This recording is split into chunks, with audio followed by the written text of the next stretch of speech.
At 4:21 a.m. on January 30th, 2026, a secure phone rang inside the Pentagon. The Deputy Secretary of Defense, still half asleep, answered to hear a voice he had spoken with hundreds of times over the past decade. Mark Rutte, Secretary General of NATO. But this was not a routine call. "Mr. Secretary," Rutte said, his tone flat and formal. "The European Council has just concluded an emergency session. By a vote of 28-2, they have invoked Article 13 of the North Atlantic Treaty. You have 72 hours to withdraw American forces from all NATO installations on European soil or face immediate expulsion from the alliance." There was silence on the line. Then the question every American official dreads: is this real? Rue's response was ice cold. "The documentation is being transmitted to your State Department as we speak. This is not a negotiation. This is notification. That phone call was leaked to me 6 hours ago by a source inside NATO headquarters in Brussels. What you're about to hear is not on CNN. It is not in the New York Times. It will not be discussed on Capitol Hill for at least another 48 hours, but it is the most consequential event in transatlantic relations since 1949. Subscribe to this channel right now, because what I'm going to show you over the next 20 minutes will rewrite everything you thought you knew about American power. The alliance that won the Cold War, that kept the peace for 77 years, is not fraying. It is finished. And the countdown to prove otherwise expires in 11 hours. Let me walk you through the 14 days that broke the Atlantic Alliance. Because this did not happen overnight. This was a cascade of decisions, insults, and strategic miscalculations that turned America's oldest allies into adversaries. And every single step was documented. Day 1, January 15th, 2026, President Trump sends a formal diplomatic note to the government of Denmark. The message is blunt. Sell Greenland to the United States within 10 days or face 100% tariffs on all Danish exports. But here is the part that nobody reported. The offer included zero compensation. Instead, Trump proposed cancelling what he called Denmark's defense debt to the United States. A debt, by the way, that does not exist in any legal framework. Day 4, January 18th, the insult heard around the world. During a Fox Business interview, Trump claims that NATO allies, and I am quoting directly here, stayed a little back, a little off the front lines during the war in Afghanistan, while American troops did the real fighting. The reaction in London, Berlin, and Ottawa is instantaneous, but it does not stop at outrage. That same day, Trump orders a 40% cut to the American military budget allocated for Ramstein Air Base in Germany. 120 U.S. personnel are given 30 days to withdraw. No consultation with Berlin. No warning to NATO command. Just an executive order. Day 7, January 21st. This is where it gets dangerous. The Polish Ministry of Foreign Affairs circulates a classified memorandum to all 27 European Union member states. The subject line reads, "Activation of Article 42.7. That is the Mutual Defence Clause of the Treaty of Lisbon. The same collective defence guarantee as NATO's Article 5, except it does not require American participation. Poland is proposing that Europe prepare to defend itself without the United States. For the first time since 1949, a European nation is formally suggesting that NATO might not be enough." Day 10, January 24th, the United Kingdom's quiet betrayal. Prime Minister Keir Starmer meets privately with French President Emmanuel Macron at Chequers, the official country residence of the British Prime Minister. What happens in that room does not stay secret for long. The Guardian obtains a leaked transcript within 48 hours. Starmer makes an offer that would have been unthinkable 6 months ago. If the United States moves forward with expelling Denmark from NATO over Greenland, the United Kingdom will withdraw from the Five Eyes intelligence sharing agreement.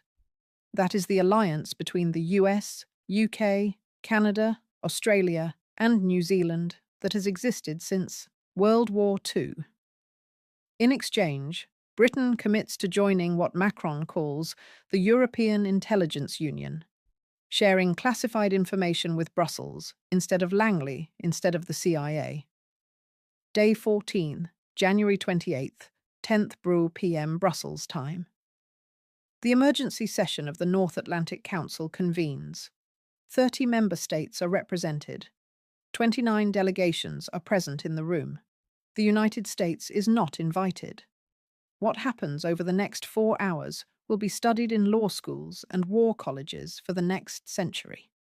According to the official minutes, which were transmitted to my source less than 12 hours ago, 28 nations vote in favor of a resolution titled Suspension of United States Voting Rights Pending Compliance Review.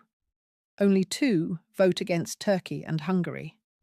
The legal basis is Article 13 of the North Atlantic Treaty, a provision that has never been invoked in 77 years of NATO history. It allows for the suspension of any member state that violates the democratic principles or peaceful dispute resolution commitments outlined in Article 1. The formal charge against the United States is this: President Trump's threat of military force against Denmark, a NATO ally, constitutes a material breach of the treaty's foundational principle that international disputes must be settled by peaceful means. At 3:14 a.m. Eastern Standard Time, Mark Rutte makes the phone call. 72 hours to comply or face expulsion. That deadline expires at 3:00 a.m. tomorrow morning in exactly 11 hours. Now, you might be thinking, the United States has nuclear weapons. We have 100,000 troops stationed in Europe. We have the largest economy on the planet. They cannot just kick us out. Wrong. And I am going to show you exactly how they are planning to do it, because this is not theoretical. This is a 4-stage process that is already in motion. Let me walk you through the mechanism of how you evict a superpower. Stage 1. Legal pretext. This stage is already complete. Article 13 of the North Atlantic Treaty states that any member whose actions undermine the principles of democracy or peaceful resolution of disputes can be suspended by majority vote of the North Atlantic Council. The European legal team at NATO headquarters has built an airtight case. Document 1. Trump's public threat to use military force against Greenland violates Article 1's commitment to peaceful dispute resolution. Document 2. The unilateral 40% budget cut at Ramstein Air Base violates Article 3's requirement that members consult on matters affecting collective defense. The legal foundation is set. Stage 1, complete. Stage 2, diplomatic isolation. This is happening right now today as I am recording this. I have obtained the internal calendar for the next 7 days of European defense coordination. January 30th. The Munich Security Conference convenes. It is the most important annual gathering of defense ministers and military leaders in the transatlantic community. For the first time since 1963, the United States is not invited to the core sessions. February 6th, the European Union Defense. Ministers hold a closed-door meeting in Brussels. The agenda leaked to me this morning includes one item: post-NATO security architecture. February 5th, a trilateral summit between the United Kingdom, France, and Germany. The topic is listed as European nuclear umbrella. That term is critical. It means Europe is discussing how to replace the American nuclear guarantee that has protected the continent since 1949. The diplomatic architecture that kept America at the center of European security is being systematically dismantled. You are not at the table anymore. You are on the menu. Stage 3. Economic strangulation. This is the part that should terrify every American watching this video. The European Union has prepared a sanctions package that they are calling independence. It has been drafted. It has been reviewed by legal counsel. It is ready to deploy the moment the 72-hour deadline expires. Here's what that package contains. 100% tariffs on all American technology exports to the European Union. That includes semiconductors, software, cloud computing services, everything. A prohibition on European banks extending credit to American corporations operating within EU jurisdiction, and the nuclear option freezing 2.3 trillion in American assets held within the European financial system. If the EU activates this package, the US dollar will lose 30% of its value within 24 hours. American inflation will spike to 15, possibly 20%. We are not talking about a recession. We are talking about economic collapse on a scale not seen since the Great Depression. That is stage 3, and it is locked and loaded. Stage 4, military expulsion. This is the scenario that keeps Pentagon officials awake at night. According to Article 13, if a member state is formally suspended from NATO, it loses the legal protections that come with alliance membership. That means American military installations on European soil are no longer protected by treaty. The host nations have the legal right to reclaim sovereignty over those bases. And I have seen the plan for how this happens. It is called Operation Charlemagne. The document was leaked from the German Ministry of Defense 2 days ago. Here's what it outlines. Germany will nationalize Ramstein Air Base, the largest US military installation outside American territory. 35,000 American service members will be given 90 days to vacate. Turkey will close in Şurak Air Base, which houses American nuclear weapons. Poland will seize $4 billion worth of NATO prepositioned equipment stockpiles that are technically on Polish soil. This is not a bluff. The infrastructure is already in place. European military police units have been quietly repositioned near American bases over the past 2 weeks. If the deadline expires without US compliance, the eviction begins immediately. Now, here is the part that no one is talking about, the part that should genuinely terrify you. It is not losing the bases. It is not even losing the alliance. It is what happens the day after America is expelled from NATO because Beijing is watching and they are calculating. Let me show you exactly why China is celebrating right now the Indo-Pacific calculation. Right now, the United States maintains what military strategists call a two-theater force. We are prepared to fight in Europe and Asia simultaneously. That capability depends on forward-deployed forces in both regions.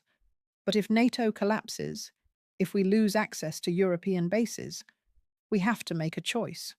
Do we defend Europe or do we defend Asia? We cannot do both.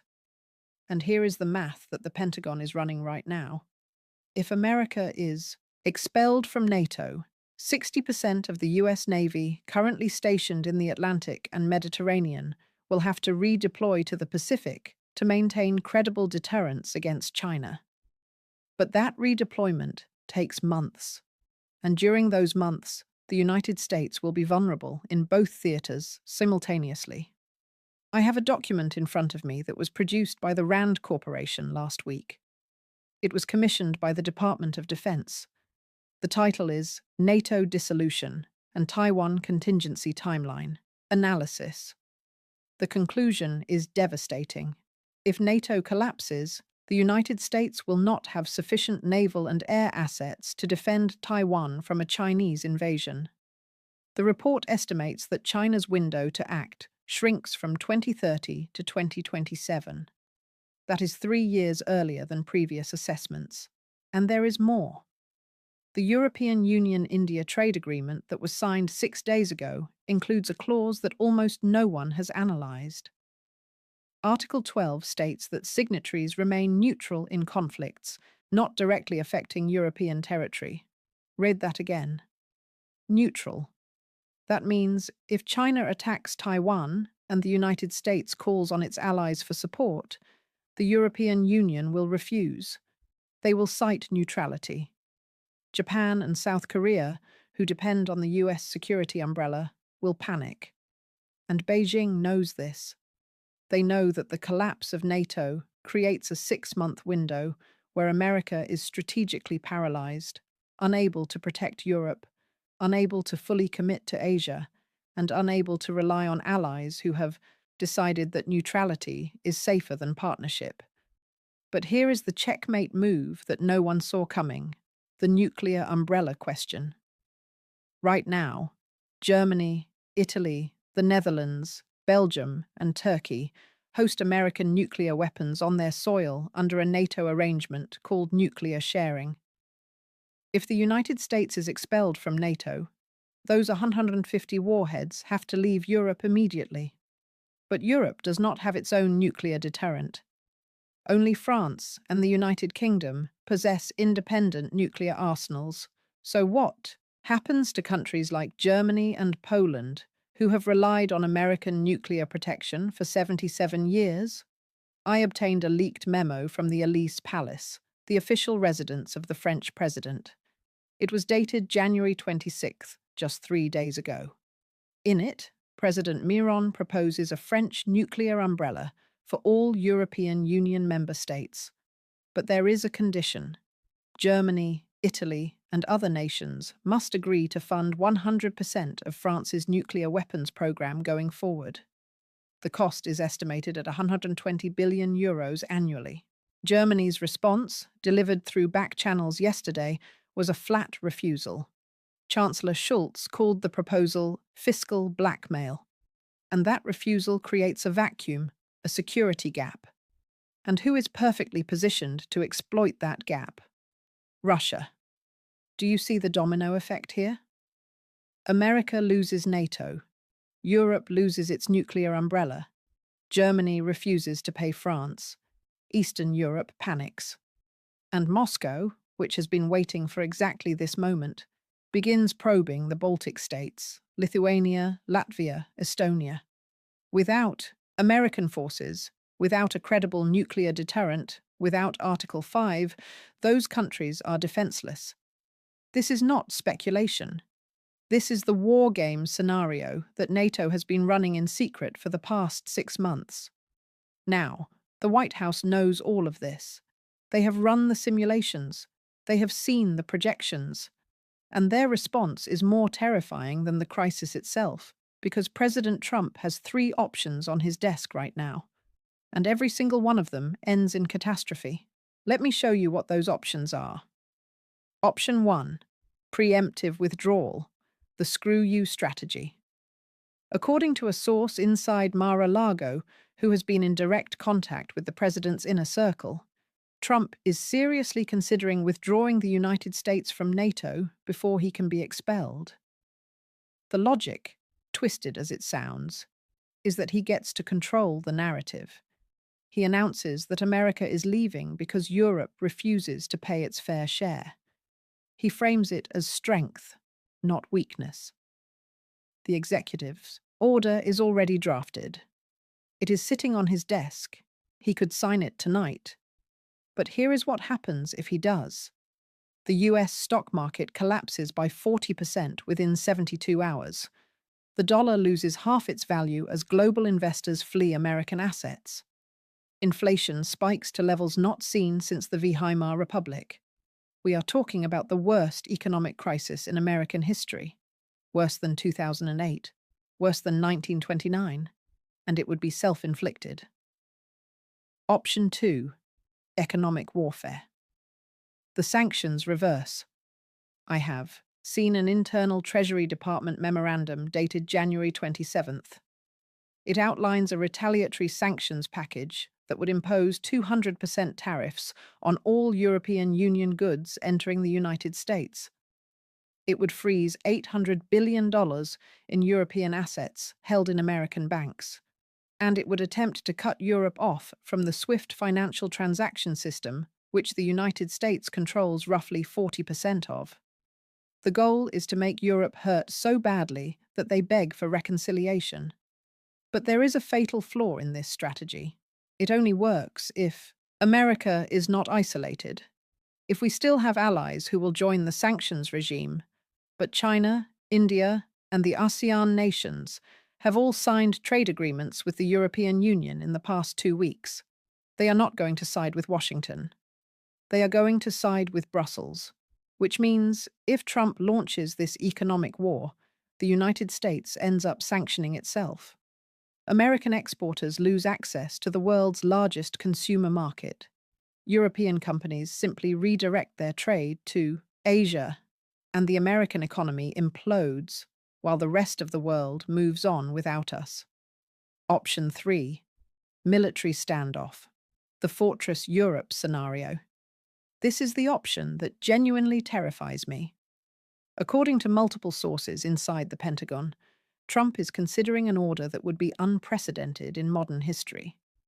He would instruct the 100,000 American troops currently stationed in Europe not to withdraw. Instead, he would declare that US military bases on European soil are sovereign American territory, and any attempt to seize them would be considered an act of war. This is insane, but it is being seriously discussed. And here is how Europe would respond. I have seen the contingency plan that was circulated among EU defense ministers on January 26th. If American forces refuse to leave, Germany and Poland will immediately surround US bases with their own military units. They will cut off electricity. They will cut off water. They will cut off food supplies. They will turn American soldiers into hostages. The goal is not to start a shooting war. The goal is to create a humanitarian crisis that forces Washington to back down. But here is the nightmare scenario that keeps 4-star generals awake at night. What if one nervous soldier on either side fires a single shot? What if a confrontation at the perimeter of Ramstein Air Base escalates into an exchange of fire? At that point, you have American troops and European troops shooting at each other. For the first time in history, two democratic alliances at war. NATO would not just collapse, it would end in bloodshed. So, which option will Trump choose? I spoke to a former National Security Council official 1 hour ago, someone who has direct knowledge of the discussions happening inside the White House right now. And they told me something that made my blood run cold. Trump does not believe any of this is real. He thinks Europe is bluffing. He thinks that when the 72-hour deadline expires, Brussels will blink. They will extend negotiations. They will back down because in his mind, no one would actually dare to expel the United States from NATO. But I have seen the documentation. I have read the legal briefs. I have spoken to officials in 3 different European capitals. And I am telling you, they are not bluffing. They have spent 6 months preparing for this exact moment. They have war-gamed every contingency. They have built the financial, military, and diplomatic infrastructure to function without America. And the vote to suspend US participation was not close. It was 28-2. This is not a few rogue nations acting emotionally. This is the collective will of the entire transatlantic community. Now, I just received a text message from a source inside the Pentagon, and what they told me changes everything, because it is not just about NATO anymore. It is about whether American democracy survives the next 11 hours. Here's what I learned. The Joint Chiefs of Staff sent a classified memorandum to President Trump at 9:00 p.m. last night. The message was blunt. Do not retaliate. The military leadership of the United States is telling the Commander-in-Chief that if he chooses any of the 3 options I just outlined, the consequences will be catastrophic, not just for American foreign policy, for the survival of the Republic itself. The memo explicitly states that economic retaliation would collapse the US economy, military confrontation would trigger a NATO civil war, and preemptive withdrawal would destroy American credibility for a generation. But here is the part that should shake you to your core. According to my source, General Mark Milley, the former chairman of the Joint Chiefs of Staff, personally called Mark Rutte in Brussels 2 days ago. The conversation lasted 11 minutes. Milley's message was simple. Give us 90 days. We will handle Trump internally. The implication is clear. The American military is considering removing the president from power, not through impeachment, not through election, through the 25th Amendment. 4 members of the cabinet have already held private discussions with Vice President Jay Dance about declaring Trump unable to discharge the powers and duties of the office. The threshold question is this: if Trump orders a military response against Europe, does that constitute incapacity? Does it justify invoking the 25th Amendment? No one knows. There is no precedent. But the conversations are happening right now. Let me bring this full circle. 14 days ago, this crisis began with an insult about Afghanistan.